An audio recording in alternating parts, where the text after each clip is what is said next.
My name is Brianna Mercer, and I have endured 32 years in a patriarchal family. 3 weeks ago, after parents passed, my brother kicked me out of the house. He looked me in the eye and said, "Dad decided a long time ago sons inherit everything. Daughters get nothing. That's how it's always been in this family, and that's how it's going to stay." Then he changed the locks on the house where I grew up, the house where I spent 2 years caring for our dying mother while he visited 3 times.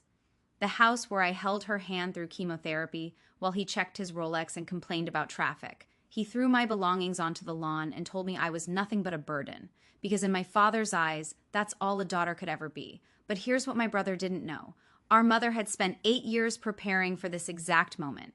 8 years of secret meetings with lawyers, 8 years of building something he couldn't touch. Before I tell you what happened at the will reading, please take a moment to like and subscribe, but only if this story resonates with you. Where are you watching from right now? Drop your location and local time in the comments. Now, let me tell you how a worthless daughter ended up with everything. To understand what Marcus did, you need to understand the Mercer family.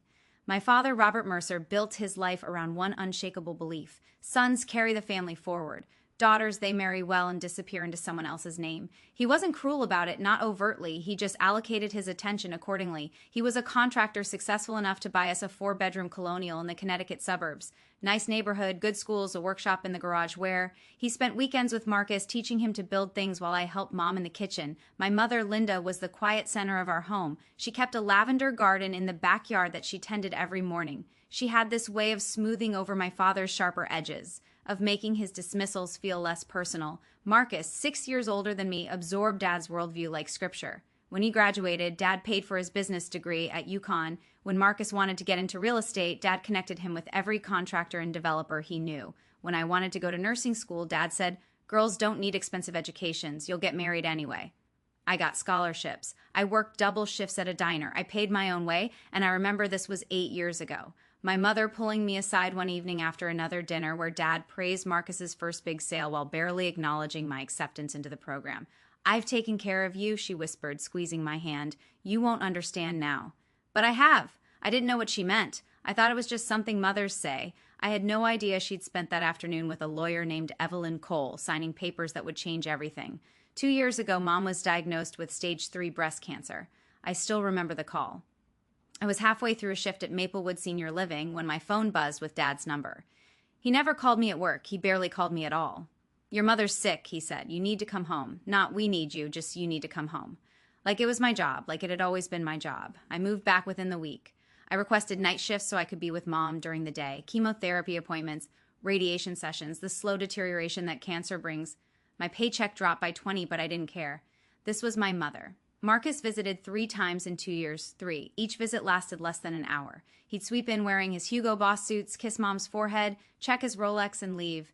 Victoria, his wife, came once and spent the entire time photographing the house for memories while barely looking at Mom. Dad never acknowledged what I was doing. In his mind, this was simply what daughters did. But Mom knew. She started meeting with someone once a month. A lawyer, she said, for insurance paperwork.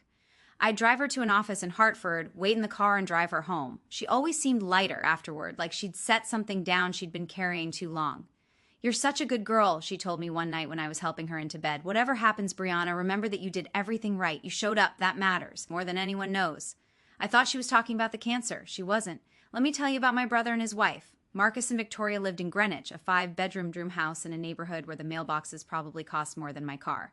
Victoria called herself a socialite, which as far as I could tell meant she attended gallery openings and posted photos of her Chanel bags on Instagram. She looked at me like I was something that needed to be cleaned up. Actually, no. She looked at me like she didn't see me at all. I was staff, background noise, Brianna, she said at Thanksgiving 2 years ago, the last one with Mom well enough to cook. "Have you ever thought about doing something with more upward mobility? You can't wipe old people's bottoms forever." Mom's hand tightened on her fork. "I'm a registered nurse," I said quietly. "I help people." Victoria's laugh was a delicate, dismissive thing. "Of course you do." But the moment that stayed with me came later that night. I'd gone to the kitchen for water and heard Marcus and Victoria in the hallway. "Don't worry about her." Marcus said, "Dad's already promised everything to me. Has been for years. She's not getting anything. She's just here to play nurse until Mom's gone. Then she can disappear back into whatever sad little life she has." "Good," Victoria whispered back. "We need this, Marcus. We really need this." I stood frozen behind the kitchen door, water glass in hand. Something was wrong. I didn't know what, but the desperation in Victoria's voice didn't match the Greenwich lifestyle, the designer clothes, the casual superiority. I went back to bed and told myself it didn't matter. I had no idea how much it would. 6 weeks ago, my mother was declared cancer-free. I remember crying in the oncologist's office. 2 years of fear of watching her shrink and pale and fight, and she'd won. We went out for lunch at her favorite cafe, and she ordered a glass of champagne for the first time since her diagnosis. "I want to visit my mother," she said, meaning Grandma Eleanor, who lived at an assisted living facility in Connecticut. "Your father's been promising to drive me for months." 4 weeks ago, they finally went. They never came back. A truck driver fell asleep on I-95. The police said it was instant. They said they didn't suffer. I don't know if that's true. I don't know if anyone says anything else. I was working the night shift when I got the call. I remember walking to the stairwell because I couldn't breathe in the hallway and sitting on the cold concrete steps. My phone on the floor where I dropped it, the Connecticut State Police still on the line asking if I was there. I don't remember what I said. I don't remember driving home. I remember the smell of Mom's lavender garden when I finally pulled into the driveway at 3 a.m., and I remember thinking she would never tend it again. The funeral was 4 days later. St. Andrew's Episcopal, the church where my parents got married. 80 people came. Marcus gave the eulogy. He talked about Dad for 7 minutes. He mentioned Mom's name twice. And before the reception ended, while I was still accepting condolences from people who remembered my mother far better than my brother seemed to, Marcus pulled me aside. "We need to talk," he said, "about the house." The funeral flowers were still fresh when my brother informed me I no longer had a home. "You need to clear out your things by the end of the week," Marcus said, his voice low enough that the other mourners couldn't hear. We were standing in the church vestibule, the stained glass casting colored shadows across his face. "The house is mine now. Dad made that clear years ago." I stared at him. My black dress still had a tissue tucked in the sleeve from crying during the service. "Marcus, we haven't even read the will yet. The will is just a formality." He straightened his tie. "Hermes," I noticed absently, "you know how Dad felt. Sons inherit. That's how it's always been. You should be grateful I'm giving you a week." Grateful. The word came out strangled. "Look." He softened his voice into something that might have sounded reasonable to anyone who didn't know him. "I understand this is hard. You've been living there, taking care of things, but that was your choice. You could have had a real career, a real life. Instead, you chose to play nurse. That's not my fault." Behind him, Victoria was checking her phone, already bored. "That's not Marcus. I took care of Mom for 2 years. While I what?" His eyes went hard. "While I built something, while I made something of myself. Don't pretend wiping bedpans is the same as running a business, Brianna. We both know what you are." He stepped back, adjusting his cuffs. "1 week," he said. "Then I'm changing the locks." I watched him walk back to Victoria, watched her lean in and smile, watched them leave without saying goodbye to anyone. That was Monday. He didn't even wait a week. Wednesday evening, 2 days after the funeral, I came home from work at 7:00 p.m., exhausted in a way that had nothing to do with the shift. Grief does that, makes everything feel like you're moving through water. My key didn't work. I tried again, confused, thinking maybe the cold had warped something. But no, the lock had been changed. The deadbolt, too. I walked around to the garage. My things, my clothes, my books, Mom's recipe box that she'd given me, everything I owned had been thrown into cardboard moving boxes and stacked against the wall. Rain from the afternoon had soaked through 2 of them. My nursing school diploma was warped and wet. Through the window, I could see Victoria walking through the living room, a glass of wine in her hand, laughing at something on her phone. She saw me watching. She smiled, lifted her glass and a little toast, and walked away. I called Marcus. He answered on the second ring like he'd been waiting. "The house is legally mine," he said, not even pretending to apologize. I had my lawyer verify it. "Dad's estate, Dad's house, Dad's decision. You have 24 hours to get your stuff off the property before I have it removed." "Marcus, I grew up there, and now you don't live there anymore. That's how life works, Brianna. Maybe if you'd made something of yourself, you wouldn't be standing in the rain right now." I ended the call because I didn't trust myself to speak. I sat down on the wet grass next to the boxes of my ruined belongings and held the one thing that hadn't been damaged, Mom's Timex watch, tucked safely in my pocket since the hospital returned her personal effects. That's when I found the letter. The letter was in a box of Mom's things, items Marcus must have assumed were junk. Her gardening gloves, a few old photographs, and a cream-colored envelope with my name written in her handwriting. For Brianna, when the time comes, I didn't open it on that lawn. I couldn't. Instead, I called the only person I could think of, Diane Foster, the head nurse at Maplewood, who'd been something like a mentor to me for 3 years. She arrived in her Honda Odyssey within 30 minutes. "Get in," she said, not asking questions. "You're staying with me tonight and tomorrow, and as long as you need." Her apartment was small, 2 bedrooms in a Hartford complex that had seen better days, but it was warm and dry. and when she handed me a cup of tea and a blanket, I finally let myself cry. Later, when I could breathe again, I opened Mom's letter. Her handwriting was shaky. She must have T10 it during chemo when her hands trembled constantly. My darling Brianna, if you're reading this, then what I feared has happened. Your father and your brother have shown you exactly who they are. I want you to know I saw it. I always saw it. And I couldn't change your father. God knows I tried, but I could protect you. Contact Evelyn Cole at Harrison and Cole in Hartford. She has everything you need, all the papers, all the arrangements, everything I couldn't give you while I was alive. You are not a burden. You never were. You are the best thing I ever did. I love you more than lavender and sunshine and every good thing, Mom. I read it 3 times before the words made sense. Then I called the number she'd written at the bottom. Harrison and Cole occupied a brownstone in downtown Hartford, the kind of old money building with brass nameplates and hardwood floors that creaked with history. I felt underdressed in my clean scrubs, but Evelyn Cole's assistant just smiled and led me to a corner office lined with law books and soft afternoon light.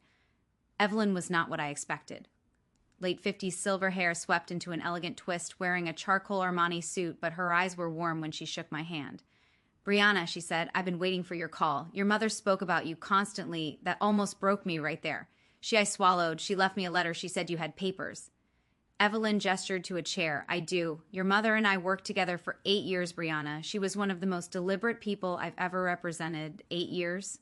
That was the same time frame Mom had whispered about when I was accepted into nursing school. Your mother knew your father's intentions, Evelyn said carefully. She knew Marcus would inherit everything Robert controlled, and she couldn't change that. She couldn't change him, but she could plan around it. What does that mean? Evelyn folded her hands. It means your mother made arrangements that exist entirely outside your father's estate. Arrangements that Marcus doesn't know about, that your father didn't know about. The room suddenly felt smaller. What kind of arrangements? The kind you'll learn about at the formal will reading next week.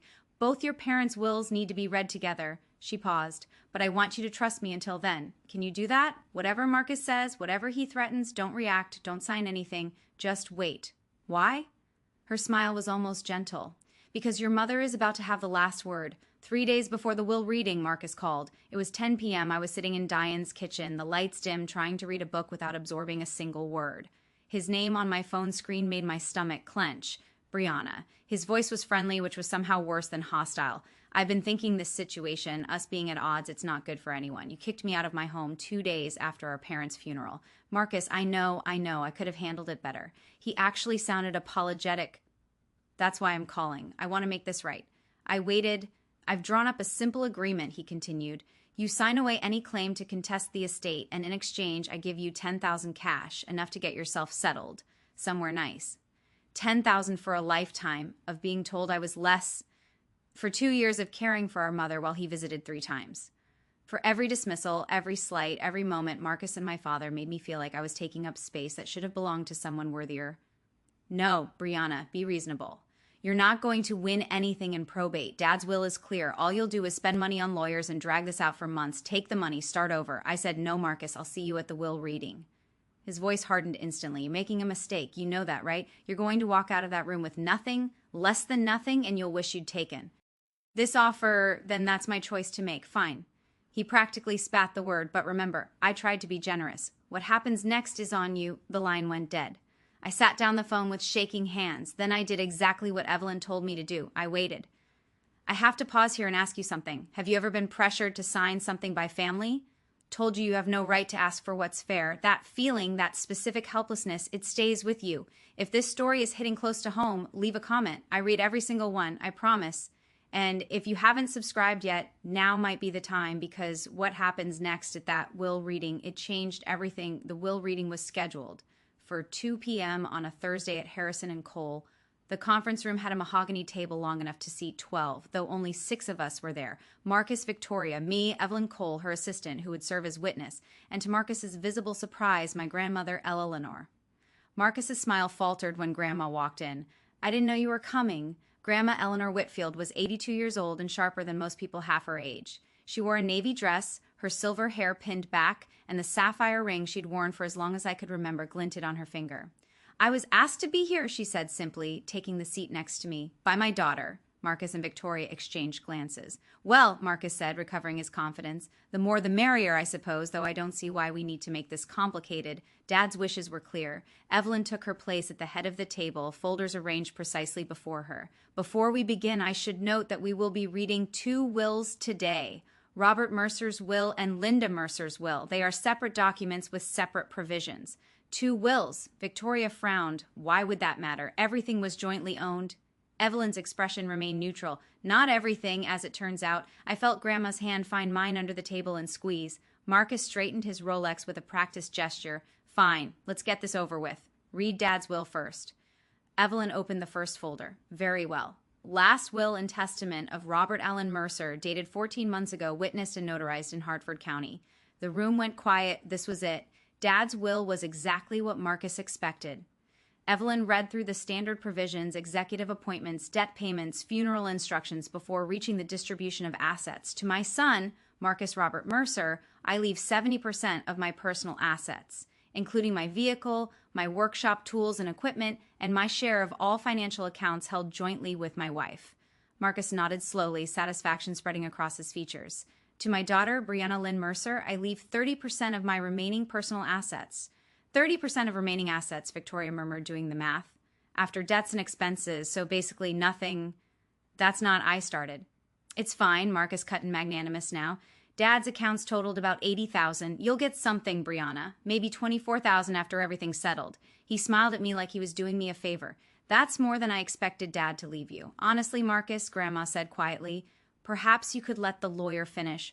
What's left to finish? He leaned back in his chair, one arm draped over the backrest. The house was Dad's. The money was Dad's. I'm the primary heir. Brianna gets a consolation prize, which is generous under the circumstances. Victoria pulled out her phone, probably already composing a post about her inheritance. Actually, Evelyn said, her voice cutting through Marcus's satisfaction, there's quite a bit left to discuss. Robert's will represents only a portion of your parents' combined estate. Combined? Marcus's confidence flickered. What do you mean combined? Evelyn closed the first folder and opened the SEC. And your mother's estate is separate and significantly larger than your father's. The room went very still. Marcus stopped smiling. Wait, Marcus held up a hand. Mom didn't have her own estate. She was a housewife. Everything she had came from Dad. That's not accurate, Evelyn said calmly. It is accurate. I know my own family. Marcus stood up as if the height would give him authority. Whatever you're about to read, whatever little savings account Mom might have had, it doesn't change anything. Dad made his wishes clear for decades. The son inherits. The daughter takes what she's given and is grateful for it. He turned to me and the venom was back. This is what I was trying to spare you, Brianna. This embarrassment. You're sitting here hoping Mom left you something. What, her jewelry, her recipe cards? It doesn't matter. The house is still Dad's. The real money is still Dad's. And you're still the same person you've always been. Marcus, Grandma said, her voice low with warning. He ignored her. I hope you enjoy being homeless, Brianna, because I made sure you have nothing to fall back on. No home, no family support, nothing. Maybe next time you'll think twice before. Mr. Mercer. Evelyn's voice was still sit down. The command was so unexpected that Marcus actually obeyed, dropping back into his chair. I understand you have opinions about how your parents' assets should be distributed, Evelyn continued, but this is a legal proceeding, not a family argument. Your mother's will contains specific provisions that supersede your assumptions. If you interrupt again, I will ask you to leave and receive the information in writing. Victoria grabbed Marcus's arm, whispering something urgent. He sat back, jaw tight. Evelyn picked up the second folder. And now, she said, we address the matter of Linda Mercer's estate, including the final section your mother specifically asked me to read aloud. For one terrible moment, I doubted everything. Marcus's words echoed in my head. Mom was a housewife. Everything she had came from Dad. What if he was right? What if the letter, the lawyer, the promises? What if it was all just a mother trying to comfort a daughter she knew would be left behind? I looked down at the Timex watch on my wrist, Mom's watch. The leather was cracked, the face scratched from years of wear. She could have afforded something nicer. I knew that now, but she wore this one every day until the day she died. What did she really leave me? Victoria was whispering to Marcus, her manicured nails tapping against the table. She probably just has some life insurance or something. A few thousand, nothing that changes our situation. The phrase caught my attention. What situation? Grandma's hand was still in mine under the table. I felt her squeeze again, firmer this time, as if she could sense my wavering. Brianna, she murmured so quietly only I could hear. Your mother was the smartest woman I ever raised. Trust her. I looked at Evelyn, who was watching me with an expression I couldn't quite read, patient, almost anticipatory. I'm ready, I said. Marcus snorted, ready for disappointment. Victoria laughed. Evelyn ignored them both. She opened the folder and removed several documents. I could see official seals, notarized stamps, pages dense with legal text. Last will and testament of Linda Eleanor Mercer, she began. Updated 18 months ago, witnessed by myself and a notary public of Hartford County. The testator was evaluated by Dr. Sarah Hammond, a board-certified psychiatrist, and declared fully competent to execute this document. She looked directly at Marcus. The first item is a letter Mrs. Mercer requested I read aloud to all present. Marcus shifted in his seat. 18 months ago, Mom was in the middle of chemo 18 months ago. Her judgment was compromised. I anticipated that concern, Evelyn replied, her tone even. Which is why I have Dr. Hammond's written evaluation confirming your mother's full cognitive capacity at the time of signing. I also have video documentation of the signing itself. She produced a USB drive and set it on the table. Your mother wanted no ambiguity. She recorded herself explaining every decision in this document. The video is 32 minutes long and available for review if anyone wishes to contest her competency. Victoria's phone had stopped moving. She stared at the USB drive like it might bite her. That's Marcus swallowed. That's very thorough. Your mother was a thorough woman. Evelyn's lips curved just slightly. Now the letter. She lifted a single page handwritten on cream-colored stationery. I recognized the paper. Mom had a box of it in her desk, the expensive kind she used for important correspondence. To my children, Evelyn read, her voice clear and measured. If you are hearing this letter, then I am gone, and the moment I dreaded has arrived. My throat tightened. I love you both. I want you to know that first. But love does not make me blind. Marcus went very still. For 35 years, I watched your father favor Marcus in ways he didn't even recognize as favoritism. It was simply how he saw the world. Sons matter. Daughters serve. I couldn't change him. Believe me, I tried. Evelyn paused, looking up at us. There's more, she said, but perhaps I should continue after everyone has had a moment. Keep reading, Marcus said tightly. Evelyn nodded and I braced myself. Evelyn continued reading and my mother's voice seemed to fill the room. When Brianna was born, Robert said, maybe next time we'll have another boy. I held my daughter in my arms and promised her silently that she would never be next time to me. I watched her grow up, working twice as hard for half the acknowledgement. I watched her pay her own way through nursing school while Marcus received every advantage. I watched her come home to care for me during the worst 2 years of my life, changing my sheets when I was too sick to move, holding my hand during chemotherapy, singing me the songs I sang to her as a baby. Marcus visited 3 times. 3 times in 2 years. I do not write this to condemn my son, but I write it to explain why I made the choices I did. The assets I leave to Brianna are not a reward. They are not favoritism. They are the balance I could not provide while I was alive. They are what she was always owed. Victoria made a small strangled sound. If Marcus is hearing this and feels angry, I understand, but I ask him to consider, why does he feel entitled to everything? Who taught him that, and what did he do to earn it other than being born male? Marcus's face had gone pale. Evelyn looked up. The letter concludes with Brianna, my darling girl, you are never a burden. You are my heart. Live well, be happy, and never let anyone tell you that you don't deserve every good thing. With all my love forever, Mom. The silence was absolute. I couldn't speak. I couldn't breathe. Grandma pressed a tissue into my hand. Now, Evelyn said quietly, let's discuss what your mother actually left you. First, Evelyn said, pulling a document from the folder. The house. Marcus straightened. The house is part of Dad's estate. It was always in his name. Actually, it wasn't. Evelyn slid the document across the table. 5 years ago, your parents executed a deed transfer. The property at 127 Maple Drive was transferred from joint ownership to Linda Mercer's sole name. What? Marcus grabbed the paper, scanning it frantically. That's why would Dad agree to that? For liability protection? Your father was facing a potential lawsuit from a dissatisfied client at the time. Moving the house into your mother's name protected it from any legal judgments against his business. It's a common estate planning strategy. I never heard about any lawsuit. It was settled out of court, but the deed transfer remained. Evelyn produced another document. This is the recorded deed from Hartford County Land Records dated 5 years ago. The property currently valued at approximatel. Why $650,000 belongs solely to your mother. Victoria's face had gone a strange color.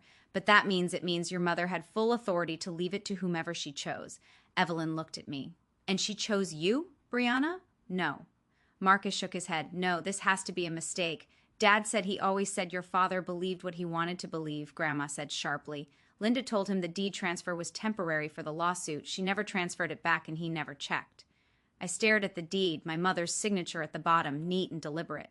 The house where I grew up, the house where I cared for her, the house Marcus had thrown me out of, it was mine. It had been mine the whole time. Additionally, Evelyn continued as if she hadn't just detonated a bomb in the middle of the room. There is the matter of the irrevocable trust. The what? Marcus looked like he'd been hit. 8 years ago, your mother established an irrevocable trust with Brianna as the sole beneficiary. An irrevocable trust once established cannot be modified or dissolved without the beneficiary's consent. It exists entirely outside the probate process. 8 years ago, Marcus turned to Grandma. You gave her the money. You gave her the Grandma didn't flinch. I gave my daughter money that was mine to give. What she did with it was her business. The trust was funded with a $400,000 gift from Mrs. Whitfield. Evelyn confirmed, your mother invested it conservatively in index funds over the past 8 years.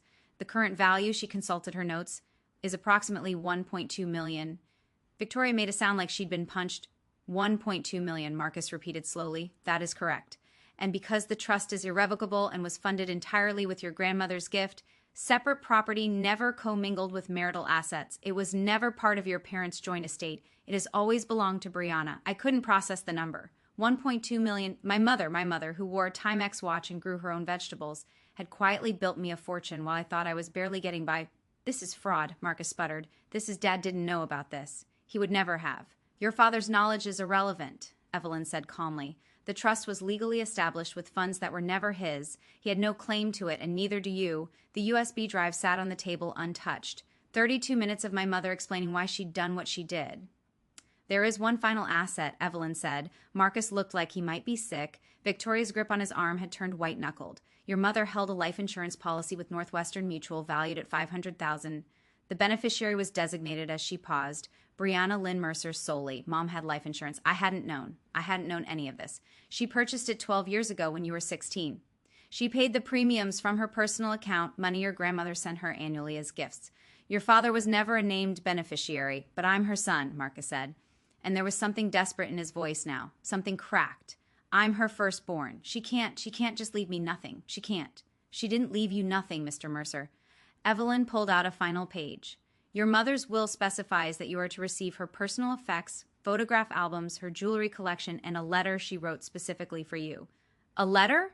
Marcus laughed, but it was hollow. She leaves Brianna millions, and I get a letter, and the jewelry has meaningful pieces, Evelyn offered. I don't want her jewelry.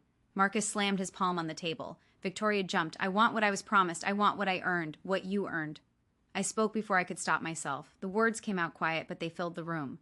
You visited Mom 3 times in 2 years, Marcus. 3 times. You told me I was nothing but a burden while I was holding her hand through chemotherapy. What exactly did you earn? He stared at me. I stared back. Let's discuss the total figures, Evelyn said, and I could hear the faintest satisfaction in her professional tone. This is contested. Marcus stood up so fast his chair nearly toppled. I'm contesting all of it. Mom wasn't in her right mind. The chemo, the medication. She couldn't have made these decisions rationally. Evelyn remained seated. As I mentioned, your mother underwent a cognitive evaluation by Dr. Sarah Hammond, a board-certified psychiatrist unaffiliated with her medical treatment. The evaluation concluded that Mrs. Mercer was fully competent and understood the nature and consequences of her decisions. Psychiatrists can be wrong. Additionally, the signing of her will was recorded on video. Evelyn tapped the USB drive. In it, your mother clearly articulates her reasons for each bequest. She also directly addresses the possibility that you might contest and explains why such a contest would fail. Marcus's jaw worked. Furthermore, Evelyn continued, the irrevocable trust and life insurance beneficiary designations are not subject to will contests. They are independent legal instruments that bypass probate entirely. You have no standing to challenge them. There has to be something. If you wish to contest your father's will, you may do so, though I'd advise consulting with your own counsel about the costs versus the potential recovery. As for your mother's arrangements, Evelyn's gaze was level. She anticipated your objections, Mr. Mercer. She spent 8 years making sure everything was ironclad. Grandma, Eleanor spoke up. My daughter didn't do this out of spite, Marcus. She did it because she knew. We all knew that without protection, Brianna would receive nothing, and Brianna deserved better than nothing. Marcus turned to Grandma, his face contorted. "You helped her hide this. You helped her cut me out. I helped her protect her daughter," Grandma said simply. "The same thing any mother would do." Marcus had no answer to that. Victoria broke first. "This is insane." She stood up, her careful composure finally shattering. "She's a nurse. She wipes old people's behinds for a living, and she gets $2 million while you what?" "Mrs. Mercer," Evelyn asked mildly. Victoria's mouth opened and closed. She'd said too much, and she knew it. "Well, you're about to lose your house in Greenwich," Grandma said. Her voice was quiet, but it cut through the room. "Did you think we didn't know about Marcus's failed investment? The $400,000 loss, the foreclosure notices?" Marcus went white. "How do you Linda knew?" Grandma said she knew about the debts, the bad deals, the desperation. "She knew you were counting on this inheritance to bail you out. That's why she made sure you couldn't touch what she'd built for Brianna." I looked at my brother, really looked at him for the first time in years. The Rolex, the Hugo Boss suit, the BMW in the parking lot, all of it was scaffolding, I realized, a facade built on credit and promises and the assumption that our parents' money would always be there to catch him. "You were planning to take everything," I said slowly, "not because you needed it, because you were drowning." "I'm not drowning," Marcus snapped. "I had a setback, that's all, a temporary setback that Dad's estate would have saved you," I finished. "Except the estate wasn't what you thought it was." Victoria sank back into her chair, mascara starting to smear. "You spent your whole life being told you deserved everything," I said, "and you never stopped to wonder if that was actually true." Marcus didn't respond. He couldn't. I want to stop here for a moment. I know some of you are watching and thinking, why would Victoria say that out loud? Why would she reveal their financial problems in front of everyone? The answer is fear. When the thing you've been counting on disappears, your survival instincts take over. You stop thinking about appearances. If this story is resonating with you, hit that Sue. Be subscribe button because we're almost at the end and there's one more thing I need to tell you. Evelyn waited until the room was quiet again before speaking. For the record, she said, "Let me summarize the total assets passing to Brianna Mercer." She consulted her notes, though I suspected she knew the numbers by heart. From her mother's estate, the property at 127 Maple Drive, estimated value $650,000 from the irrevocable trust established in 2018, $1,200,000. From the Northwestern Mutual Life Insurance policy, $500,000. She looked up. Additionally, from her father's estate, 30% of remaining liquid assets, approximately $24,000. Victoria's breathing had gone shallow. "The total," Evelyn continued, her voice measured and professional, "is approximately $2.374 million. The number hung in the air. $2.374 million. My mother, who grew vegetables and wore a Timex watch and never bought anything she didn't need, had left me nearly $2.5 million. Marcus made a strange sound. He was gripping the edge of the table, his knuckles bone white, his face the color of old paper. He tried to stand, maybe to protest, maybe to leave, and then his eyes rolled back and he crumpled. His head caught the edge of the table on the way down. Victoria screamed. Evelyn's assistant was already moving, calling 911, checking his pulse. I sat frozen, watching my brother unconscious on the carpet of a law office, brought down by numbers on a page. "He's breathing," the assistant reported. "Pulse is steady, probably just fainted." Grandma squeezed my hand. "I squeezed your mother would be proud of you," she said softly. "Not for the money, for who you've become, despite all of it." I couldn't answer. I was still trying to understand. The paramedics said it was syncope, a sudden drop in blood pressure triggered by shock. Nothing dangerous, just his body's way of processing what his mind couldn't accept. They bandaged the small cut on his forehead and recommended he see his doctor, but he refused transport. 20 minutes after collapsing, Marcus was back in his chair, pale and unsteady, Victoria hovering over him like he might shatter. He looked at me. "You knew," he said hoarsely, "you knew about all of this." "I didn't. I meant it. Not until a few days ago, and even then, I didn't know how much. But you suspected. You sat here looking all innocent, and you suspected I knew Mom loved me. I kept my voice even. That's all I knew for certain." His laugh was bitter, broken, and she didn't love me. "I think she loved you," I said slowly. "I think she loved who you could have been. But she also saw who you chose to become." Victoria's hand tightened on his shoulder. "Marcus, we should go. We need to figure out what?" His voice cracked. "How to pay our mortgage? How to tell the bank we're not getting anything." He looked at me with something that might have been desperation. "Brianna, you have to help me. We're family." The words hung there. "Family, 3 visits in 2 years. You're just dead. Wait, enjoy being homeless." "Marcus," I said, "you kicked me out of my own home before our mother's flowers had wilted. You told me I was nothing but a burden. You tried to get me to sign away everything for $10,000. I stood up. I'm not going to pretend that didn't happen. You have to understand, Marcus said, his voice rising. I was stressed. The investments, the pressure. I didn't mean half of what I said. That's not who I really am. Then who are you, Marcus? I asked quietly. Because I've known you for 28 years and I've never seen any evidence of anyone different. He flinched. I'm not going to let my brother become homeless, I said. I'm not cruel, but I'm also not going to bail you out of decisions you made while treating me like I was worthless. So what then? You just walk away with millions and I get nothing. You get exactly what you earned. I picked up my bag, the same worn leather bag I'd carried through nursing school, through 2 years of night shifts, through ever. Moment my family dismissed me. You get the consequences of your choices the same way I'm finally getting the consequences of mine. Victoria started to speak, but I held up my hand. If you want to contact me, you can go through Evelyn, but any personal relationship between us. I looked at my brother, this man I'd grown up with, who'd held my hand at our first day of school, who'd become someone I barely recognized. That's going to take time, a lot of time, and honestly, I don't know if we'll ever get there. Brianna, I'm not doing this to hurt you. My voice was steady. I'm doing it because I finally understand something Mom tried to teach me. I don't have to accept treatment that I wouldn't give to someone else. I walked toward the door. Mom loved you, I said over my shoulder, but she loved me enough to protect me from you. That's the difference. I didn't wait for him to respond. Grandma followed me out to the hallway. Wait, she said, catching my arm. I have something for you. She reached into her purse and withdrew a small velvet box, navy blue, worn soft at the corners. Your mother wanted you to have this. She asked me to give it to you after the reading. Inside was her sapphire ring, the one Grandma had worn as long as I could remember, the one I'd admired since I was a little girl. Grandma, I can't. This is yours. It was mine, she corrected gently. I gave it to your mother on her wedding day, and she gave it back when she knew she was dying, so I could give it to you when the time was right. I slid it onto my finger. It fit perfectly. There's something else you should know, Grandma said, something even your mother didn't put in the will. I looked up. Linda wanted to leave your father years ago before you were born. But then she got pregnant with Marcus and she stayed for you kids. I never knew. No one did. She made the best of it. But she always regretted that she couldn't give you a different childhood. Grandma's eyes were bright with unshed tears, the trust, the insurance, all of it. It was her way of giving you the freedom she never had. The freedom to walk away from people who don't value you. I hugged her. This tiny woman who had helped my mother plan for 8 years to give me a future. Thank you, I whispered. Don't thank me, she said. Just live well. That's all your mother ever wanted. Behind us, I heard Marcus and Victoria finally leaving, their voices low and strained. I didn't look back. 1 month later, I sat in the office of a financial advisor in Hartford. Someone Evelyn had recommended, a woman with 20 years of experience and no interest in getting rich off my inexperience. Here's my recommendation, she said, sliding a document across the desk. We keep the trust invested. Draw only what you need for living expenses. The life insurance goes into a high-yield savings account for emergencies and opportunities. We pay off your student loans immediately. That's about $42,000, and you keep working.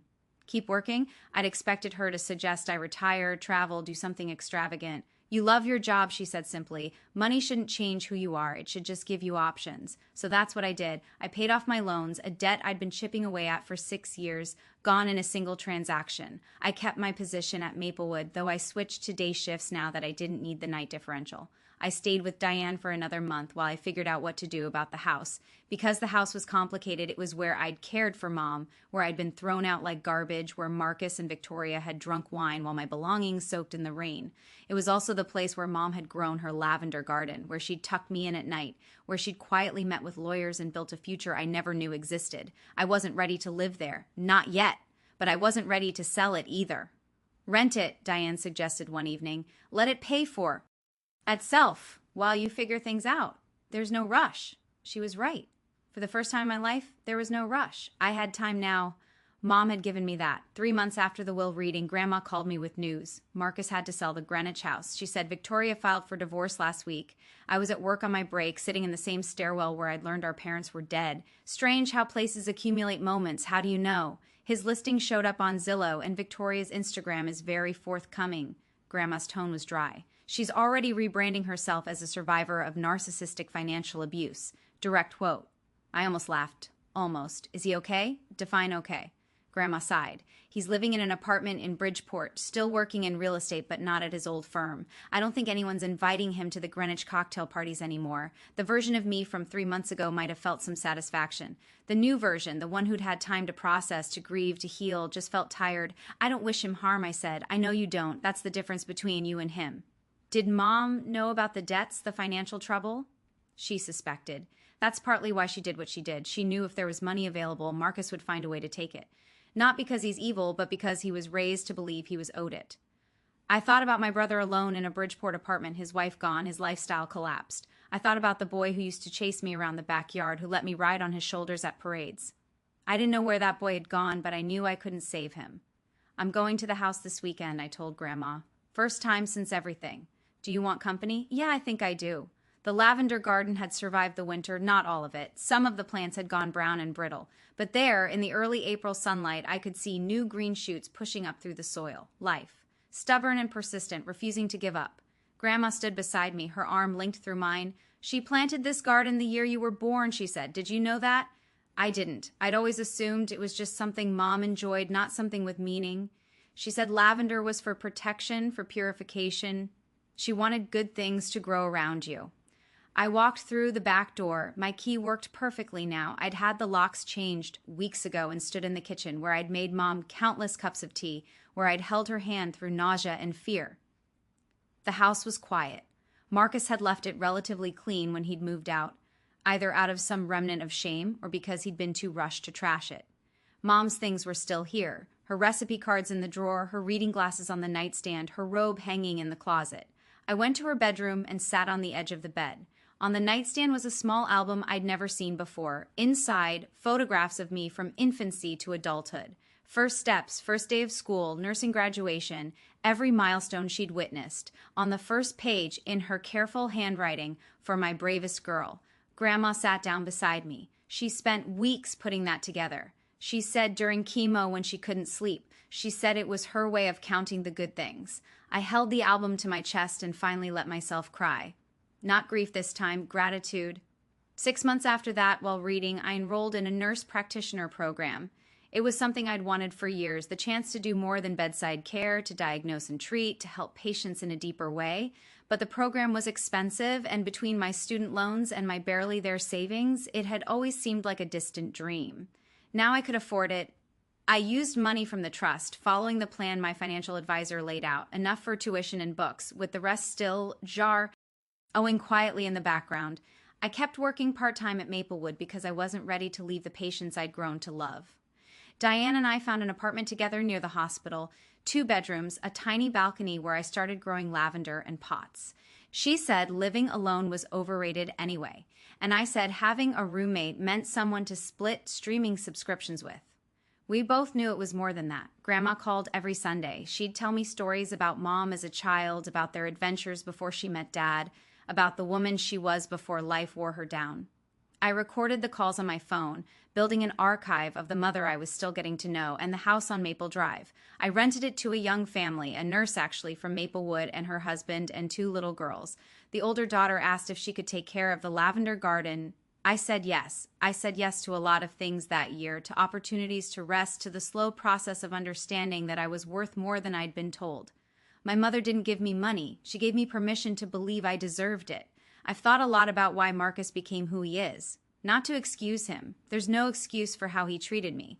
But to understand my brother grew up being told he was special simply because he was born male. He didn't have to prove anything. The world was his by default. So he never developed the muscles for empathy, for earning what he had, for recognizing that other people's needs mattered as much as his own. Psychologists call it entitlement, the belief that you deserve things without effort. It's not born, it's taught. And once it's there, it's almost impossible to unlearn because admitting you're not special means admitting your whole identity was a lie. Marcus isn't a monster.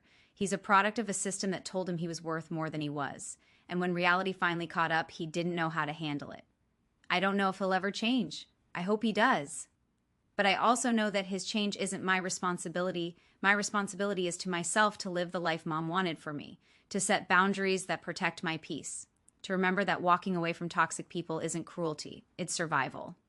If you're watching this and you've been told you're not enough by family, by partners, by anyone who should have loved you, I want you to know they were wrong. You were always enough. Sometimes the people who love us protect us in ways we don't see, and sometimes we have to become our own protectors. That's what I learned from my mother. If this story meant something to you, I'd love to hear your thoughts in the comments. Tell me about someone who protected you or someone you wish had. And if you want more stories like this, check the links in the description.